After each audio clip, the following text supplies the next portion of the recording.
Envoie ta parole, Seigneur.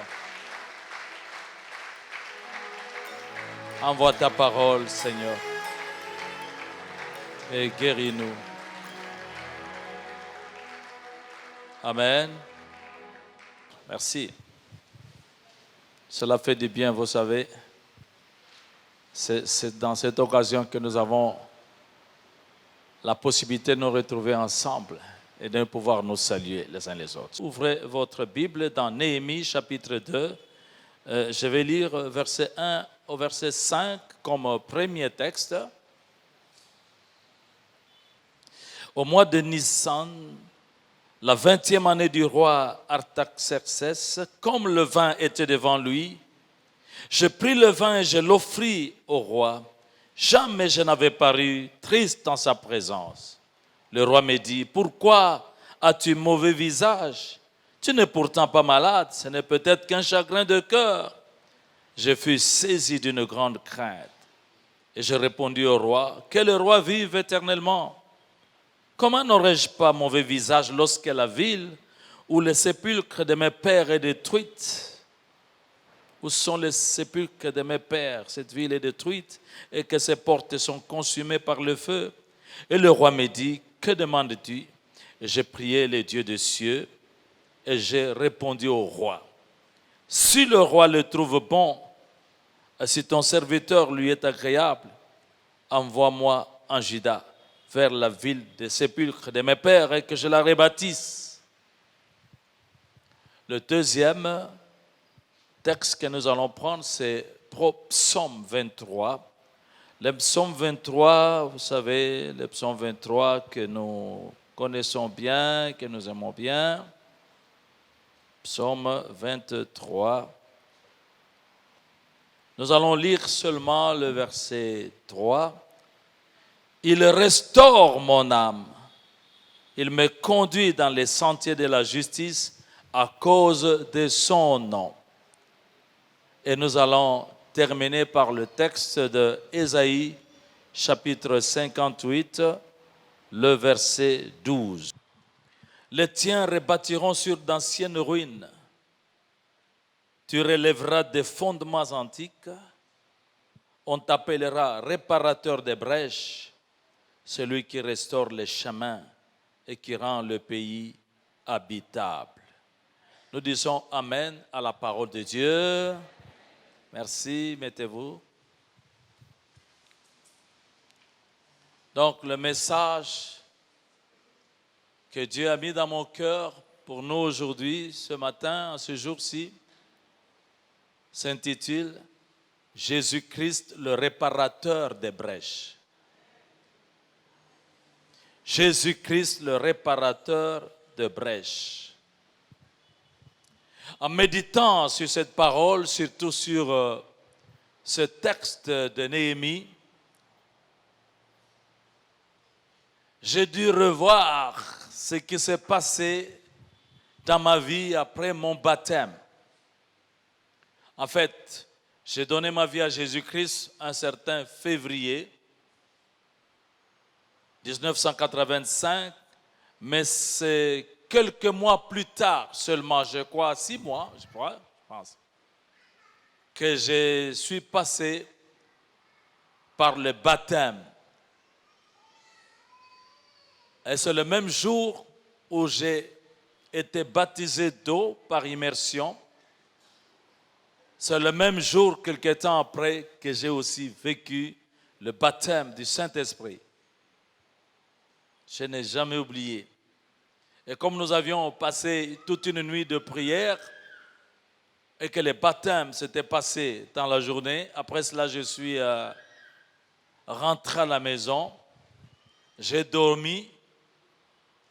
Et voilà que alors, dans mon sommeil, j'ai commencé à voir quelque chose. Dans ce rêve, je me suis retrouvé sur une cour comme un terrain là. C'était plein de monde sur ce terrain. Et j'ai vu qu'il y avait une opération qui se déroulait. C'était le recrutement des gens pour l'armée C'était plein de jeunes gens. Tous, on était en rang, s'aligner. On se retrouvait devant un monsieur qui était assis, qui prenait nos noms, qui nous recrutait. J'étais là aussi. Je vois encore avec un petit polo, un t-shirt blanc, un pantalon noir. Et moi aussi, j'attendais mon tour. Et quand j'arrive, je n'ai jamais oublié ça. Cet homme-là qui était assis me demande, « Toi, quel est ton nom ?» Alors, je lui répondais là, dans le rêve, « Néhémie ». Il dit, « Quoi? Quel est ton nom ?» Je dis, « Néhémie ». J'ai répété cela. Je vous assure, quand je me suis réveillé, c'était tellement clair encore dans mon esprit. Et j'étais en train de me demander, Néhémie, c'est qui? C'est quoi? Je n'ai pas porté après le nom de Néhémie, c'est vrai. Mais je ne savais pas non plus, parce que j'étais à peine converti, je n'avais pas une idée générale de la Bible. Donc je ne savais même pas que le nom de Néhémie et même tout un livre de Néhémie se trouvait dans la Bible. C'est alors que je me suis mis à feuilleter, j'ai vu effectivement Néhémie et je me suis mis à lire sur Néhémie et comprendre qui était Néhémie. Alors c'est là que j'ai compris que cet homme-là, c'était un homme qui avait une mission particulière, celle d'aller rebâtir la muraille de Jérusalem qui était détruite. C'est comme ça que nous lisions là-bas. Lui, il était parmi les captifs d'Israël qui étaient en captivité. Et là, il venait de recevoir les nouvelles sur Jérusalem. C'était des nouvelles alarmantes et tristes. On lui a dit, oh, ce sont des ruines. Même la muraille est totalement détruite. Alors vous avez suivi comment le roi a vu cette tristesse, il lui a demandé pourquoi cette tristesse. Il a manifesté sa tristesse, il a fait la demande au roi s'il pouvait lui permettre d'aller rebâtir sa ville, Jérusalem. Et c'est là que j'ai compris, plus tard, je comprendrai plus tard, qu'en fait, c'était une mission qu'il avait reçue. Et que donc, et même cette nuit-là, alors que je me faisais appeler Néhémie, j'ai compris en fait que c'est un ministère, c'est une mission que Dieu m'a confiée. Il disait, je t'envoie aussi pour aller réparer des brèches, pour aller rebâtir sur des ruines. Vous savez, la brèche est définie dans le dictionnaire comme étant une ouverture produite par la force. On a forcé, on a créé une ouverture par force à ce qui sert de clôture, à un mur. Pouf, on fait un trou. Et lorsqu'il s'agit, quand on pense à l'armée, à la guerre, parce que vous savez, le mot brèche a beaucoup de significations. Mais ici, nous voyons par exemple dans l'aspect de l'armée, l'ennemi, quand il veut attaquer, détruire une ville, ces villes-là, d'antan, étaient toujours entourées par une muraille. La muraille servait de protection. Mais nous voyons souvent les ennemis aller faire des brèches dans les murs et pénétrer pour aller détruire la ville. C'est ce qui a été fait avec la ville de Jérusalem. Mais vous savez, la brèche peut aussi être faite par un voleur.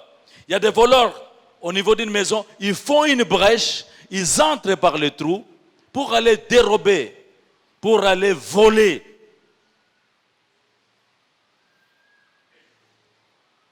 Mais les brèches, lorsque nous entendons parler, lorsque Ésaïe dit « Tu seras appelé réparateur des brèches », il s'agit de brèches faites dans les vies des gens. Brèches faites dans les vies des gens. Et lorsque nous examinons la vie de quelqu'un comme Job, Job chapitre 16, verset 14, Job parle, il dit, « L'Éternel Dieu me fait brèche sur brèche. » L'Éternel Dieu me fait brèche sur brèche. En fait, Job fait allusion aux souffrances qu'il a endurées. Job fait allusion à la succession des malheurs qui l'ont frappé dans la vie. Et c'est là, à tous les niveaux, nous connaissons l'histoire de Job. Dieu a fait des brèches dans la famille de Job. C'est qu'en un seul jour, Job a perdu tous ses 7 fils. Tous sont morts. Et il appelle ça brèche. C'est vraiment un trou. C'est une blessure profonde. Comme je le crois et je le sais, il y a des familles qui ont subi des brèches, qui vivent aussi un cycle de mort mystérieuse. On ne comprend pas. Une brèche. Job, même au niveau de ses affaires, Dieu a fait une brèche parce que en un seul jour, il a perdu tout ce qu'il possédait. Tous les champs de Job étaient brûlés, ravagés. Tous les troupeaux de Job étaient décimés en un seul jour. Oh, l'Éternel me fait brèche sur brèche. Combien aujourd'hui ne vivent-ils pas une brèche dans leurs affaires, dans leur travail? Certains ont perdu des biens, ont perdu des richesses. C'est une brèche, mais l'Éternel n'a pas fini là-bas. Il y a eu une brèche sur le corps, la santé même de Job. Job a été frappé par un ulcère malin. C'est comme un cancer de sa peau. Et quand nous lisons, quelle souffrance. Il était devenu tellement maigre que la peau collait sur ses os. Il devait se gratter. Job était devenu bizarre comme un squelette vivant. Oh, une brèche était faite dans la santé, dans le corps de Job. Aujourd'hui, on peut voir sur la vie de certaines personnes la brèche que la maladie a causée dans leur vie. Mais ne vous y trompez pas. Parfois, l'apparence peut vous tromper, mais vous ne savez pas cette maladie qu'il y a dans le corps de quelqu'un qui ne se voit pas. C'est une brèche.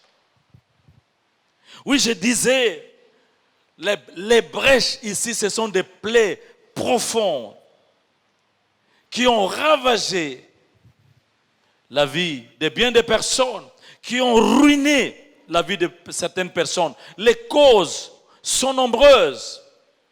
L'alcool a ravagé la vie de certaines personnes. Regardez un ivrogne. Regardez son visage.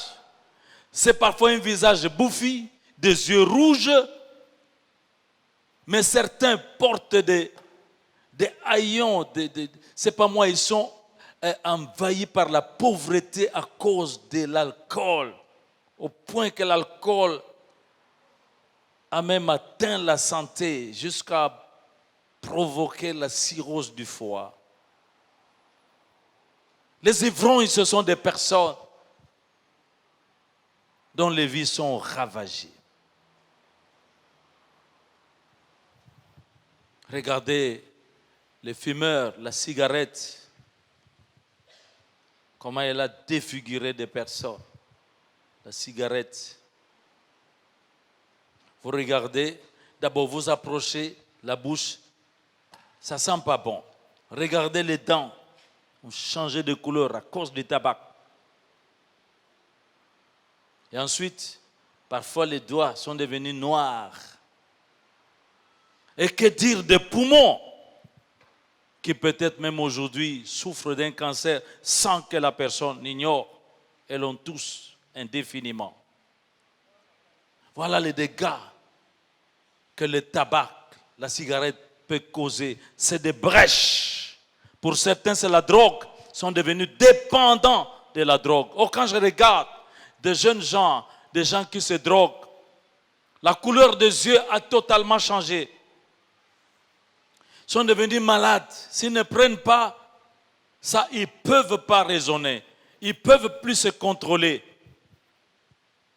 Ils dépendent de cela. Mais il n'y a pas que ça. La prostitution cause une brèche profonde dans la vie des gens. Regardez, on peut reconnaître une prostituée en regardant son visage. La prostitution fait vieillir. Ça laisse des rides, des marques. Toutes les prostituées, vous les regardez, ils ont quelque chose de commun. Ça revient. Il n'y a qu'à voir leurs yeux. Ils sont obligés de faire beaucoup de choses pour cacher. Oh, le péché de prostitution fait vieillir et cause beaucoup de ravages dans la vie de certaines personnes. L'homosexualité. Quand je parle de l'homosexualité, je pense à quelqu'un, un homme. Aujourd'hui, je dis un homme, c'est quelqu'un qui aurait pu déjà être père de beaucoup d'enfants. Mais depuis son enfance, ce petit garçon a commencé déjà à pratiquer l'homosexualité. Mais c'est lui qui joue le rôle de la femme. Même aujourd'hui, vous le voyez, on dirait un homme, mais quand il parle, c'est une femme. Même les gestes, c'est une femme. Aucun bonheur. Vous voyez qu'il n'y a pas de joie. Il n'y a pas de réussite. C'est une vie ratée. Et qu'est-ce que ça cause aussi même dans les corps? Ce genre de pratiques. J'ai même horreur de pouvoir dire ça. Exactement, comment ça se passe. Mais il y a des corps détruits par l'homosexualité, le lesbianisme. Les mensonges ont causé beaucoup de ravages dans la vie de quelqu'un. Et les vols. Regardez ces voleurs qu'on arrête, regardez. Ils sont bizarres. C'est vrai qu'il y a des voleurs qui peuvent paraître si beaux, bien, mais ce sont des malheureux. Il y en a qui ne savent plus comment s'en sortir. Je disais, tout peut paraître bien au dehors, mais quelqu'un est ravagé par la trahison. Trahison dans la vie des couples. Trahison dans des relations. Et que dire du sentiment de culpabilité qui a creusé des vraies tranchées, des brèches dans la vie des gens. Sans parler des injustices, du rejet, toutes ces blessures. Parce que oui, les blessures. Et vous savez que je parle beaucoup de la guérison des blessures intérieures. Et ceci d'ailleurs annonce le temps que je vais passer tous les mois de novembre, tous les mois de décembre, pour revenir, parce que Dieu m'a toujours mis à cœur de revenir sur la guérison des blessures intérieures. En fait, en bref, c'est des vies ratées. Il y a comme une vie ratée. Il y a un sentiment, je dis, d'une vie ratée. Quelqu'un se sent résigné. C'est fini. Ma vie est foutue. Mais moi, je suis venu avec une bonne nouvelle aujourd'hui pour te dire que ce n'est pas fini. Il y a un réparateur des brèches.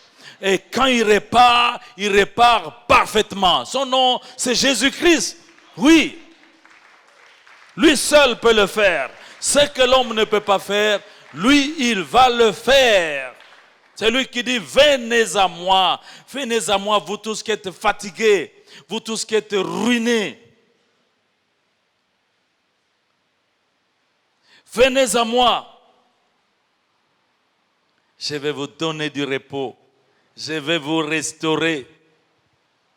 C'est lui seul qui peut le faire parce qu'il a été blessé aussi pour nos péchés.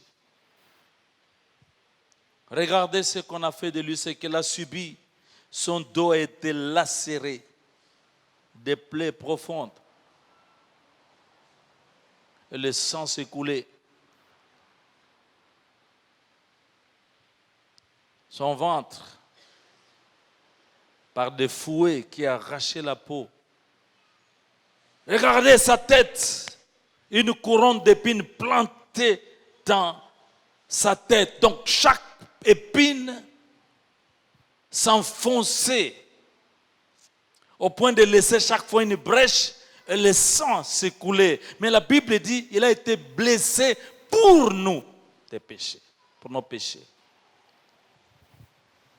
Parce que ce sont nos souffrances qu'il a portées à la croix. Parce que c'est de nos douleurs qu'il s'est chargé. Son cœur a été transpercé. C'est un vrai trou qu'on a fait par la lance. Il a vécu ça. Je voudrais dire à quelqu'un que Jésus a vécu ça, qu'il a pris cela, qu'il a pris ce qui était à toi, il a mis ça sur lui. Et c'est comme ça que la Bible déclare, et c'est par ces meurtrissures que nous sommes guéris, que vous êtes guéris, que nous recevons sa guérison. C'est comme cela qu'on peut entendre David dire, l'Éternel est mon berger et il restaure mon âme. Il restaure mon âme. Quand David doit parler ainsi, mais c'est en connaissance de cause, il a vécu cela. David, l'homme selon le cœur de Dieu,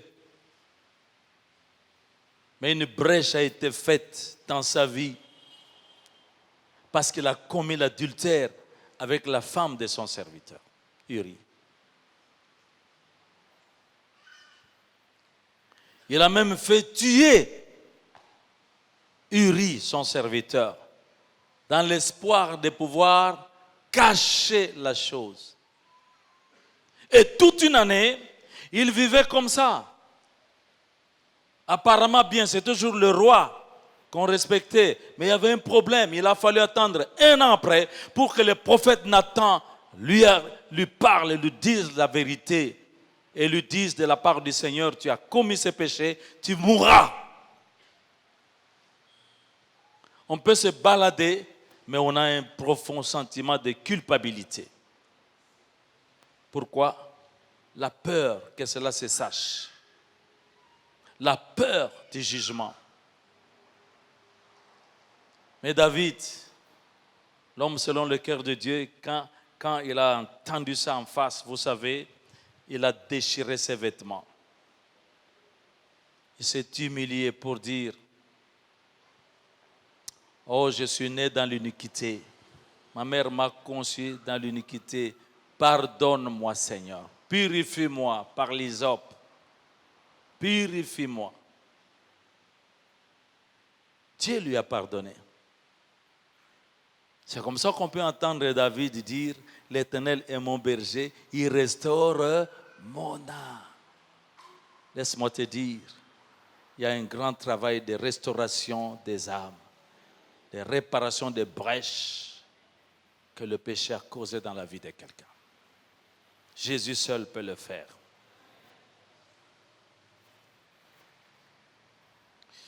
Pierre, l'apôtre Pierre, voilà un homme qui était Une brèche a été faite dans sa vie. Il a renié Jésus de Nazareth, son maître, 3 fois. Pierre, pourtant, dans toute sa sincérité, il disait, moi je ne t'abandonnerai pas. Même si tout le monde te quitte, moi je ne vais pas te quitter. Mais nous savons que quand on a arrêté Jésus, Pierre a tremblé. Pierre s'est retiré. Et Pierre a renié Jésus 3 fois. Je ne connais pas cet homme. Avec des imprécations, je vous jure, tu es ma mère, je ne connais pas cet homme. 3 fois. Mais après la 3e fois, il a croisé les regards de Jésus de Nazareth. Ce regard-là, quand tu le croises dans ta vie,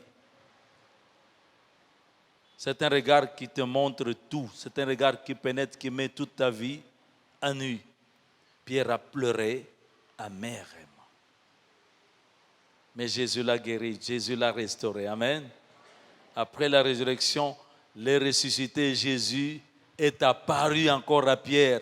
Malheureusement pour Pierre, le jour où Jésus lui est apparu, l'heure est apparue, il revenait de la pêche, Pierre était totalement nu, mal encore, bon Dieu, il y avait déjà cette affaire de reniement. Ensuite, lui, il rentre à la pêche de manière traditionnelle, et quand il vient aborder avec la barque, quelqu'un est là.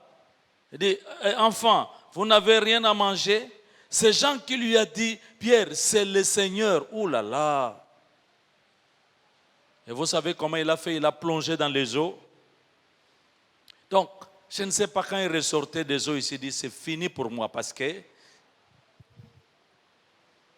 mes amis, vous savez que malgré toute votre bonne foi, votre bonne volonté, mais vous êtes arrivé de renier Jésus-Christ. Renier Jésus-Christ dans la solitude. Renier Jésus-Christ dans un milieu où l'on ne vous voit pas, on ne vous connaît pas, à l'étranger.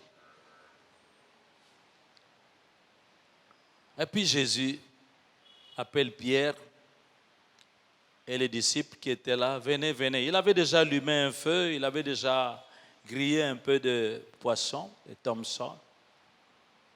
Il dit, venez, on va manger. Et puis il regarde Pierre, il lui pose la question, Simon, fils de Jonas, m'aimes-tu? Il dit oui. M'aimes-tu plus que tous les autres ceci? Oui, je t'aime. Ok, alors va paître mes agneaux. Mais seulement ce n'était pas fini. Il lui pose, il le regarde encore, il lui dit, Simon, fils de Jonas, m'aimes-tu?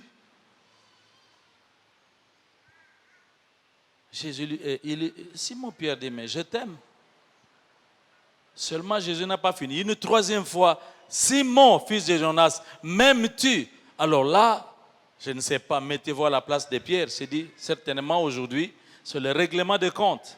3 fois je l'ai renié, 3 fois il me pose cette question pour vérifier si je l'aime. Mais non, Jésus ne voulait pas lui régler des comptes. Il lui dit seulement, paie mes brebis. Parce qu'en ce qui concerne ces reniements, Jésus l'avait prévenu. Pierre, Satan t'a réclamé pour te cribler, mais j'ai déjà prié pour toi.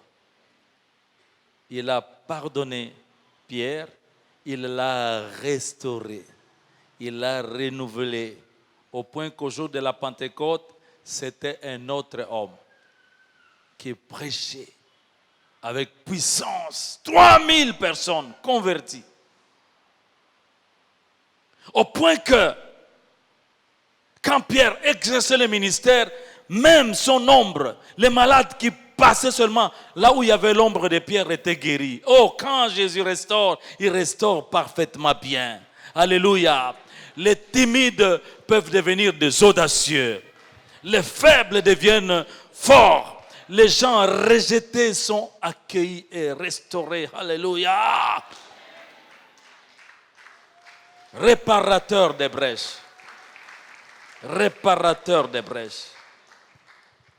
Jésus a pardonné, il a restauré la femme adultère qui était condamnée à mort. On l'a amenée à Jésus. Jésus a dit à cette femme, femme, moi non plus je ne te condamne pas.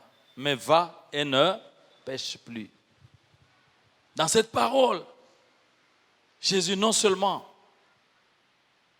qu'il l'a fait échapper de cette condamnation, mais Jésus lui a donné aussi la capacité de ne plus retourner dans cette vie d'adultère. On n'apprend nulle part qu'elle ait recommencé. Quand il répare, il donne une puissance, la capacité de marcher, de vivre une nouvelle vie, une vie totalement nouvelle, transformée. Alléluia. Oh, le réparateur des brèches. Je l'aime. Vous savez, nous avons parlé de Job, mais Job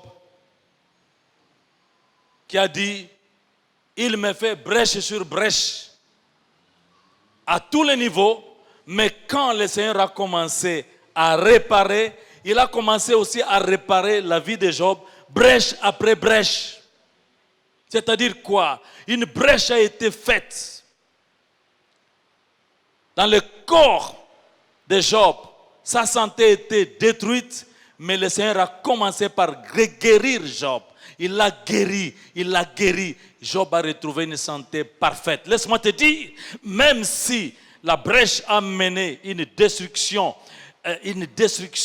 dans le corps, le réparateur de brèches veut restaurer ta santé, te donner une santé nouvelle, une santé divine. Il peut le faire. Il est venu pour le faire. C'est sa mission. Quand il est entré dans le domaine de la famille de Job, il a réparé. La Bible nous dit qu'après avoir perdu 7 fils, Dieu lui a donné d'autres enfants, 10. Est-ce que quelqu'un entend cela? Ce qui a été détruit, qui a été pris par l'ennemi, le Seigneur est prêt à te retourner, mais fois 2. Oh! Qui peut le faire si ce n'est Jésus? Qui peut le faire si ce n'est Jésus? Il est rentré dans la brèche faite dans ses affaires. Il n'y a rien de plus traumatisant pour quelqu'un qui fait les affaires que de perdre tout. Par le vol, par l'incendie, par l'escroquerie. Il avait tout perdu, mais quand le réparateur de brèches s'est levé, il a restauré Job dans ses richesses. D'ailleurs, il a multiplié tout par 2. Et Job pouvait revivre. Le grand homme d'affaires était là. Alléluia. Écoute-moi, tu es descendu très bas. Le Seigneur est prêt à t'enrichir. Il va te faire du bien. Du bien, plus que ce que tu as déjà touché, possédé dans ta vie. Je sais de qui je parle. Il est tellement puissant, plein d'amour pour le faire. Mais vous savez qu'il est allé jusqu'à aller réparer la brèche faite dans ses relations avec les amis. Les amis de Job ne l'ont pas aidé. Mais Dieu a arrangé cela, a réglé le problème. Les amis de Job se sont humiliés devant lui. Après avoir dit tout ce qu'ils ont dit là, Dieu leur a demandé, allez chez Job, il va prier pour vous. Ils se sont humiliés devant Job et Job a prié pour ses amis. Dieu va réparer des relations détruites, des bonnes relations détruites. Il peut le faire. Ah, j'aimerais que nous l'acclamions, il est si tellement bon, tellement bon.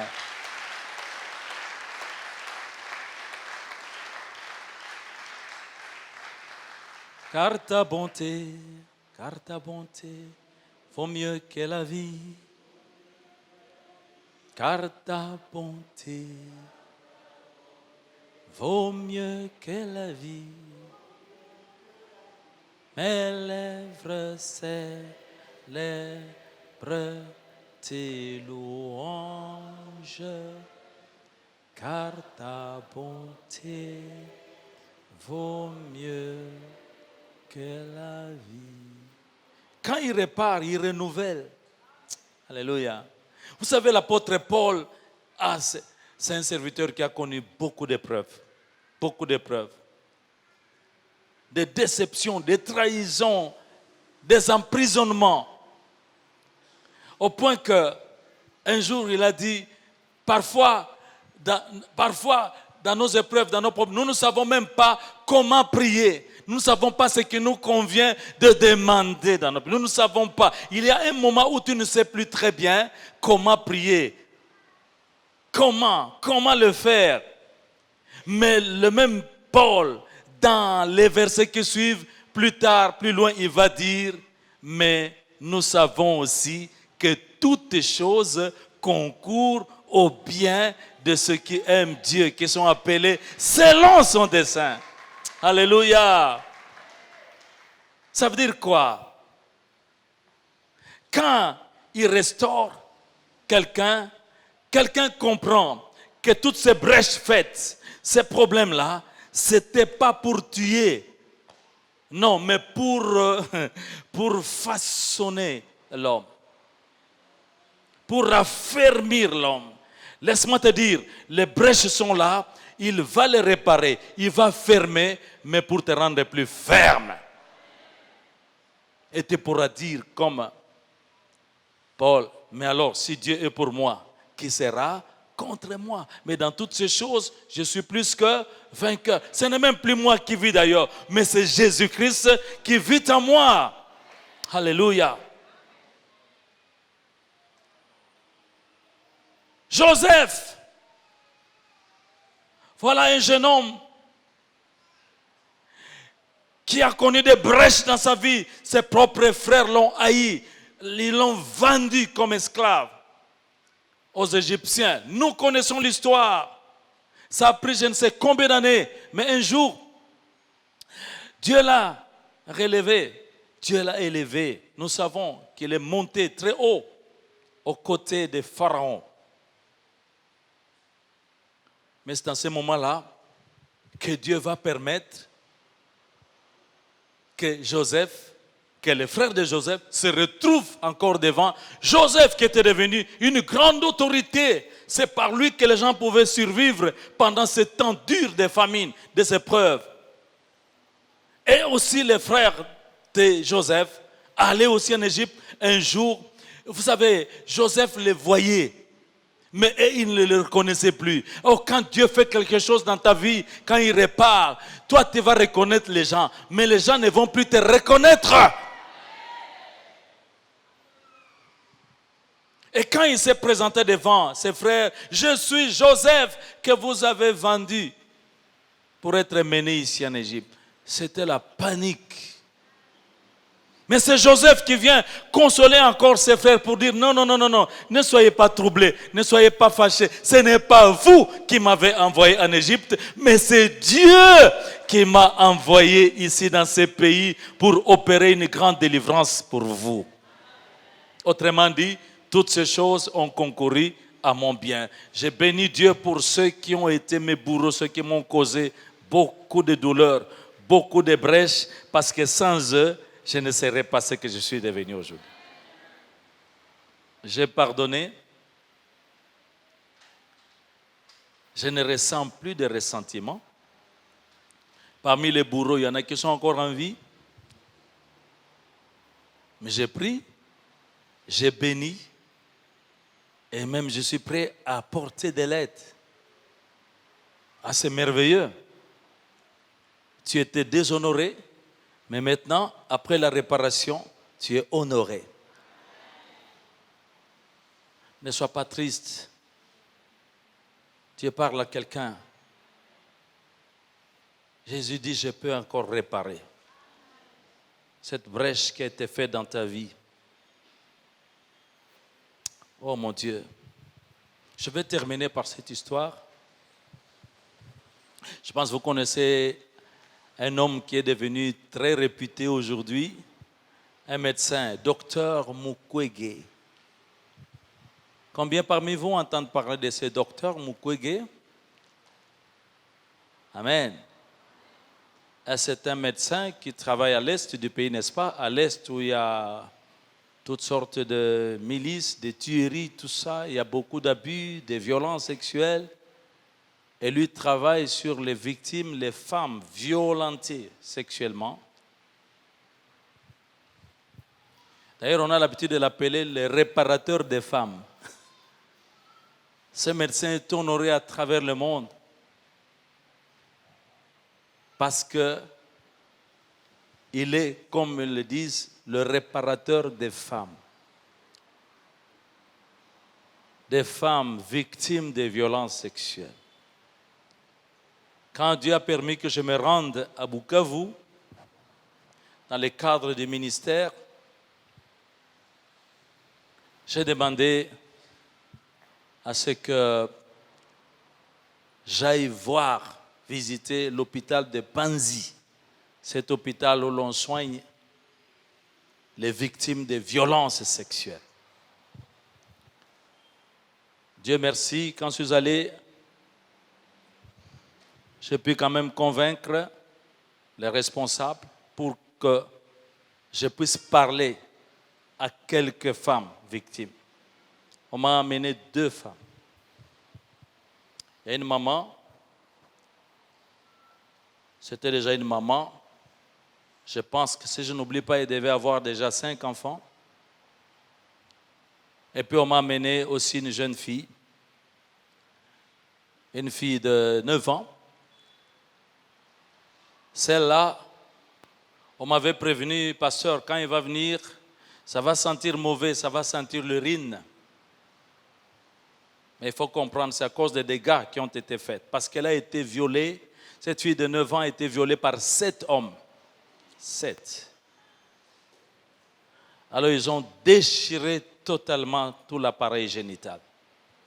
Donc maintenant, l'urine ne s'arrête pas, ça passe par la voie vaginale, ça passe partout.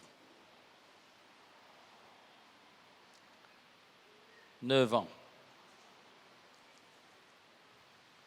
On a fait une brèche dans le corps de cette petite fille. Mais j'ai eu à parler avec la maman là. Je donne un nom souvent, qui n'est pas nécessairement son nom. Sati, je crois. Sati, elle s'appelait Sati.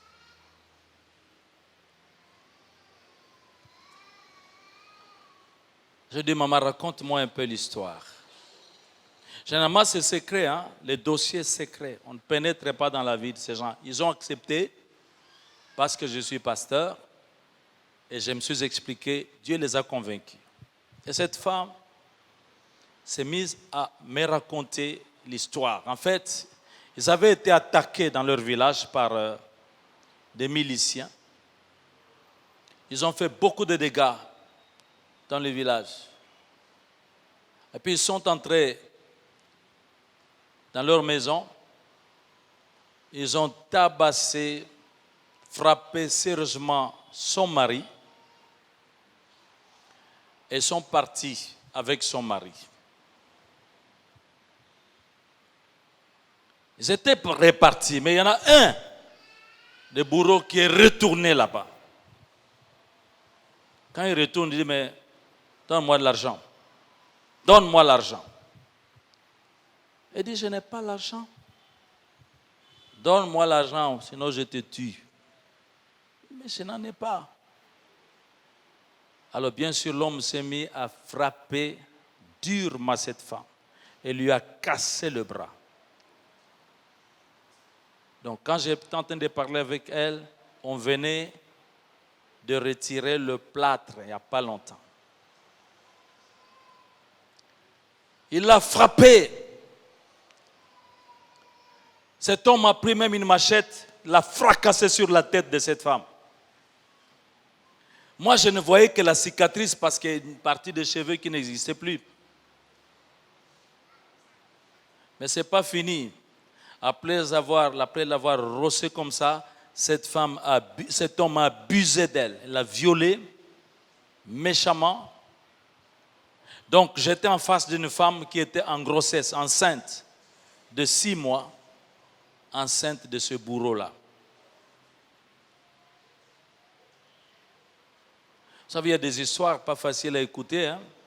Il Il fallait se contenir pour retenir les larmes, que ça ne sortait pas, parce que j'étais là plutôt pour apporter la solution, la guérison. Bien sûr, elle était là, elle était prise en charge par l'hôpital. Et la ville de Bukavu, c'est plein des ONG, plein des ONG. Les ONG sont là pour prendre en charge. Donc, c'est une femme, ce sont des gens qui étaient déjà pris en charge quant à leur nourriture, leurs vêtements, leur logement, ainsi de suite. Et même, il y avait aussi un traitement psychologique. Il y avait des psychologues pour pouvoir aider ces gens-là. Sur le plan médical, l'hôpital était là pour soigner. C'est de là que c'était dans cet hôpital-là, c'est dans cet hôpital-là que Dr Mukwege travaille parce qu'il répare les fistules. Puisque la plupart des femmes qui sont victimes, elles sont déchirées et il y a communication entre la voie urinaire et la voie vaginale et la voie même des selles. Tout se mélange. C'est une opération difficile. Et lui, il répare, fait des sutures de ces femmes-là victimes pour leur donner quelque chose d'un peu, les rendre un peu normal, un tant soit peu. Quand j'étais avec elle, il y avait aussi un représentant de l'ONG. Moi, je leur ai dit, écoutez, je vais poser une question à cette femme. Et j'ai dit, maman, toutes mes excuses pour la question que je vais poser. Maman, si aujourd'hui, on a attrapé l'homme qui t'a fait ça, on l'amène là, devant toi, qu'est-ce que tu aimerais qu'on fasse ou que tu voudrais faire? Vous voyez, cette femme, elle a pleuré d'abord avant de parler. Et puis, elle a dit ceci. Qu'on me donne une machette bien tranchante et que je coupe cet homme en 1000 morceaux. Je le sectionne en 1000 morceaux. J'ai dit, vous entendez? Vous réparez, vous soignez les blessures, vous réparez les fistules. Mais il y a des brèches que la médecine ne peut pas réparer. Il y a une brèche que les ONG ne peuvent pas réparer. Il y a des brèches dans l'âme et dans le cœur de cette femme. Il n'y a que Jésus qui peut les réparer.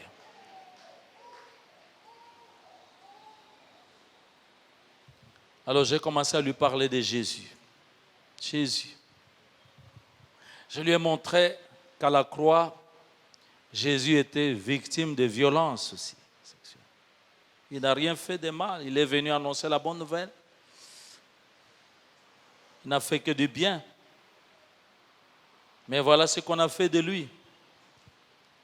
J'ai dit, parce que quand je parlais, j'ai prié Dieu, Seigneur, quand je parle, travaille au Saint-Esprit, de manière à ce qu'elle puisse voir ça dans son esprit. Je dis, tu vois ce qu'on a fait de cet homme? On a déchiré les dos, les ventres. On l'a même dénudé, on l'a laissé nu. On l'a cloué à la croix. On a transpercé son cœur. Il y avait une couronne d'épines. Les gens étaient là. On s'est moqué de lui. Mais écoute, une de ses dernières paroles avant d'expirer, il a dit, Père, pardonne-leur, car ils ne savent pas ce qu'ils font. J'ai dit, je sais que ce n'est pas facile, mais je suis en train de prier que le Seigneur te donne la capacité de pardonner. Pour la grossesse, pour l'enfant, ne te tourmente pas. Si cet enfant est encore dans ton ventre, c'est qu'il est programmé par Dieu. Et qui sait si ce n'est pas un grand serviteur de Dieu ou un grand homme, un grand ministre qui va naître de là. Parce qu'aujourd'hui, il ne connaît pas son Père, mais il connaîtra son Père céleste. Est-ce que tu pardonnes, maman? Là encore, il a fallu attendre qu'il puisse pleurer. Elle pleurait. Quand elle a pleuré, elle finit, elle dit, je pardonne. Vous savez, les gens qui étaient autour, on n'en revenait pas. Je pardonne. J'ai prié avec elle. Je vous dis, après la prière, il y avait une atmosphère incroyable là où nous étions dans cette pièce. Le visage de cette femme a changé, elle était rayonnante. Rayonnante de joie. Il n'y a que la parole de Dieu, la parole de Jésus-Christ qui pouvait faire une chose pareille. Amen. Docteur Mukwege a la grande réputation. On lui a décerné même le prix Nobel de la paix. Mais Jésus est plus que prix Nobel de la paix. Il est le prince de la paix. Il est le prince de la paix. Alléluia. Il guérit ceux qui ont le cœur brisé. T'en fais pas. Je sais très bien qu'avant même que je ne prie, il y a des guérisons, il y a des restaurations, il y a des réparations ici. Alléluia. Mettez-vous debout.